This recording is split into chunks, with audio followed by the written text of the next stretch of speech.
This week on ACTV News, sports reporter Danielle Rassicott gets a chance to talk to cancer survivor Dana Mendez. Alana honors ACTV's very own Laurie Palumbo at this year's first annual Women's History Month Appreciation Dinner. And Barrosas attends Worcester's annual St. Patrick's Day Parade.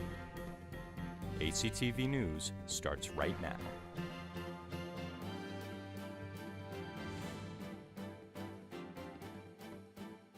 Welcome to ACTV News. I'm Kara Sabinsky. And I'm John McCormick. For this week's student story, Chris Van Camp sits down with Frederick Okito to talk about his move from Rwanda all the way to Assumption College. Thanks, John. This week, I interviewed Freddie to talk about his family's journey and to ask him if he had any memories of his time in Rwanda. Freddie's journey to America began only a few moments after he was born. I would say the journey necessarily started in 1994 because my mom and my aunt were both involved in the genocide, and they had to flee their family, and they had to live in the jungle and everything for 100 days until it got better and everything.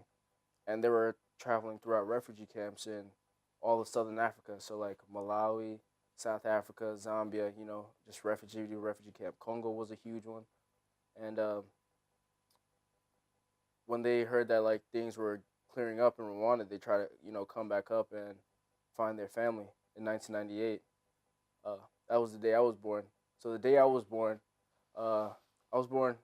in the morning time, and literally the day I was born, the other half of the hospital I was at was blown up by a grenade. And, everybody on that side of the hospital obviously didn't live. But, just when they thought that they were done running away from war, it just started again. And then again, there's another journey that happens right after that, So I'm just a kid just being born, and first place I go is not, a house or somebody else's house or anything, but it's a tent at a refugee camp, So I also traveled throughout these. Well, I didn't travel, but I was being carried by my mother throughout these refugee camps, and we were just looking for someone to help us, and try and find a better life for ourselves. Even though he has only a few memories of Rwanda, Freddie and his family are still retaining some aspects of their native culture. Till this day, I still try and incorporate Rwandan culture to my life. So let's say Thanksgiving, when the whole family gets together, we make a whole bunch of Rwandan dishes. Some of the kids will perform Rwandan traditional dances and everything. And it's sort of to keep us updated and remind us where you come from and everything. And I really appreciate that. And just my morals and the way I go about myself. And so Rwanda, we're really, to ourselves and quiet in a sense, And that's how I sort of try and carry myself too. And that's how I incorporate Rwandan culture to my life. And I haven't been back yet, but I do plan on going back when I have enough money to. I'm Chris Van Camp, ACTV News. Earlier this semester, President Cesareo announced that beginning next year, Assumption College would become Assumption University. Dan Carrito got a chance to talk with the president about what this means for the college. Dan? Thank you, Kara. I got the chance to talk with President Cesareo and sit in on an SGA student forum about this monumental change. While interviewing President Cesareo, we discussed how the idea behind Assumption University was created. So about a year and a half ago, the cabinet had a retreat, and in that retreat, what we were looking at are the challenges that higher education is going to be facing in the next decade and beyond that we're already beginning to face. And as we looked at that, we looked at what can Assumption do to differentiate itself from other institutions similar to ourselves. President Cesareo touched further on what Assumption's status as a university would entail for its students. So I think what this will do will be to move Assumption into a new tier of institutions without diminishing who we are currently. That is to say, it is not going to impact the sense of community. It's not going to impact the importance and centrality of the liberal arts. It's not going to impact the centrality and importance of our Catholic and Assumptionist identity.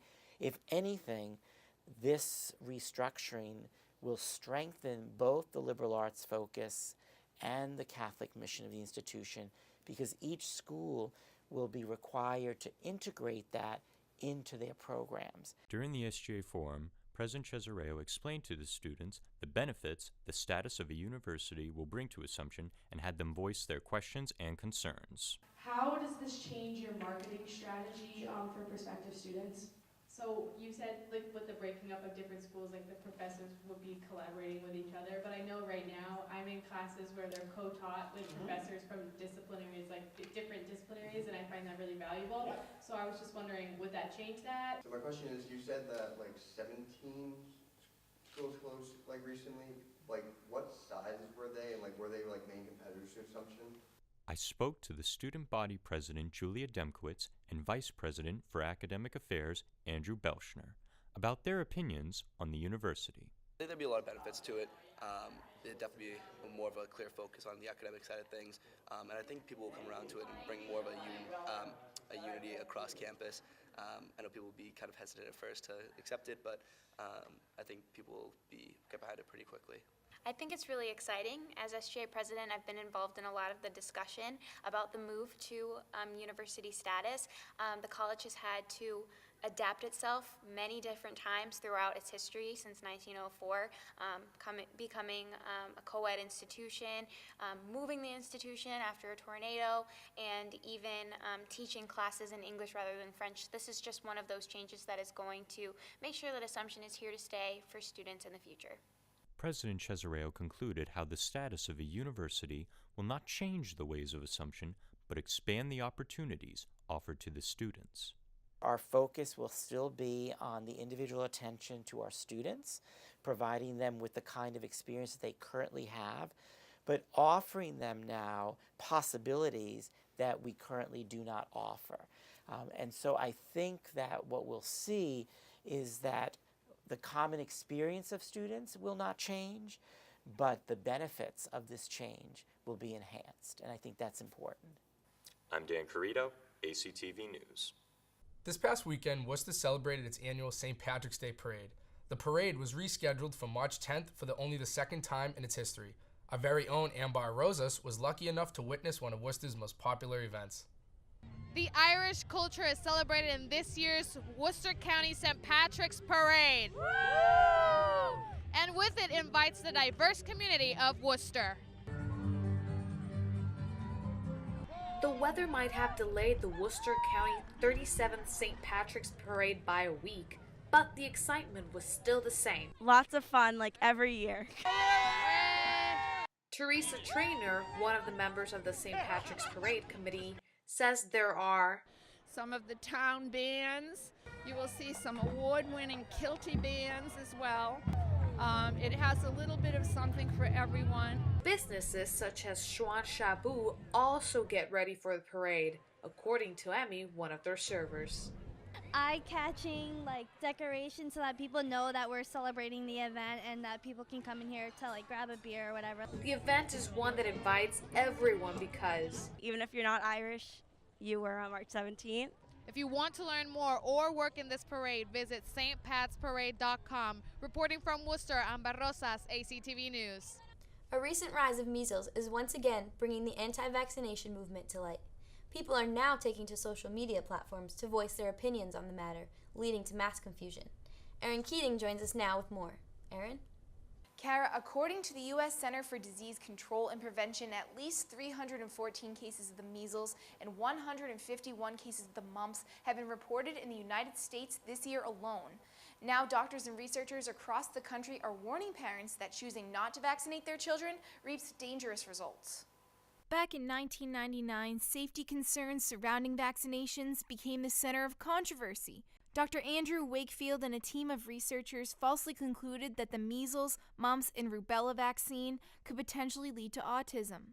It wasn't a very scientific study. The sample size was too small, and also the way that they recruited the parents in this study is they specifically were looking in groups that had fear and some anti-vaccine tendencies. So they sought out that group of parents. Assistant Professor of Biology Aisling Dugan says that as a professor, she feels that it is her duty to inform young people about the dangers of not doing proper research. I feel the responsibility to educate them about some of the more controversial issues, because I think if you really have the knowledge, then you can build your opinion and your ideas around something that has more, truth to it. 20 years later, and the movement has now grown to social media. Platforms such as Facebook and Twitter allow these anti-vaccination groups to voice their opinions, leaving Assumption students wondering what is true and what is not. Junior Lily O'Connor says confusion regarding the anti-vaccination movement has been the topic of discussion during her biology class. We were looking up different articles about if vaccines have any linkage to autism or like any other probable causes of autism. O'Connor says learning about the anti-vaccination movement has opened her eyes about what she reads on social media. It definitely makes me more aware how seemingly easy it might be to fake some data. It would make me definitely not want to trust the first sort of like article that I read, or maybe the first like introduction of some theory, even if it were popular. It's definitely worth looking into if there's any backlash or any way a theory could get discredited. And then from there, we can begin to talk about what are the debates that people have. Why would these be controversial? And I think that that's critical to leaving college with, the ability to either have knowledgeable opinions about things, or even better, be able to jump into the debate and figure out, find the literature or find the research to be able to support what you might end up believing, rather than just that emotional response.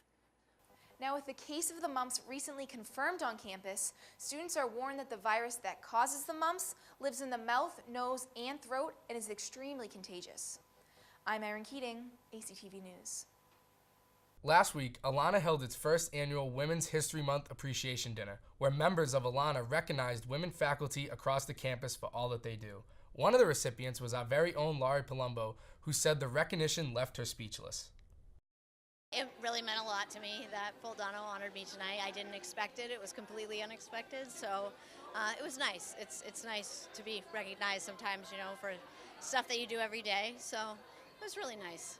We felt that there was a lot going on behind the scenes of the operations of the school and the faculty, and they weren't necessarily getting the due recognition, and so we wanted to go ahead and do something about that, and so that's why we hosted the Women's History Month Appreciation Dinner, to go ahead and be on the forefront and say we appreciate you for all the work that you're doing.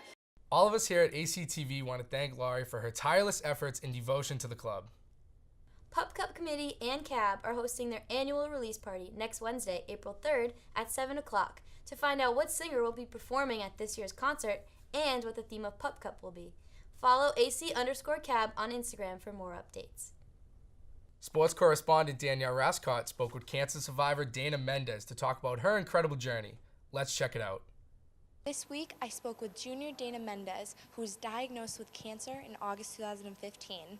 It's been quite the journey for Dana, who says she couldn't have gotten through it without her family, friends, and faith. From that day on, it was like a complete different kind of preparation. I was preparing for field hockey, and now I was preparing for cancer treatment. Even through these difficult times, Dana says she never lost faith and continued praying. You sit there in your bed and you're thinking, why does this happen to me? But I would write things about your purpose and why do things like this happen to you? They don't happen to hurt you, they happen to grow you. In those times of loneliness, it's not like I felt I have no one, I have nothing, because again, I had a very strong relationship with God and my faith, and I'd pray all the time, and that's where I started doing devotions. I would just start writing. Dana found herself investing most of her time in painting and drawing. I had to put my time and effort and energy into other things, and that's largely where I put it into painting and watercolors and art, because I've always been an artist. I've always loved painting and drawing and things like that. Dana discussed how difficult it was in going back to play college field hockey after her chemo treatments. Training was extremely different because there were a lot of things that I couldn't do, because of course everybody knows, especially athletes, that preseason is the worst part. And you're doing a lot of things to build your body up, and my body wasn't able to. Dana was officially discharged on January 1st, 2016, and celebrated with her family and friends. We're like a very fun family. Like no matter what happens, especially cancer, like we're gonna have our fun and we're gonna have a good time. I'm Danielle Rassicott, ACTV News. That's it for us here at ACTV News. ACTV meets Tuesdays at 5 o'clock in the D. Pasquale Media Center. Make sure to follow ACTV_news on Twitter and Instagram and send us your ideas and comments. I'm John McCormick. And I'm Kara Sarinsky. Thanks for watching. This past weekend, Worcester celebrated its annual St. Patrick's Day Parade. The parade was rescheduled for March... leading to mass confusion. You know, being from... who said the recognition left her speechless. It's been quite the journey for Dana, but she says without her family, friends... I'm not supposed to say but, and I keep saying but. I'm supposed to say who says. Who. All of us here at ACTV want to give a big thank you to Laurie for... Redo it! I'm John McCormick. You don't know your name? Who says she couldn't have done it without her family, friends, and faith. Yes, that was the best one. Goodbye. I'm gone very soon. See you later. I cannot wait.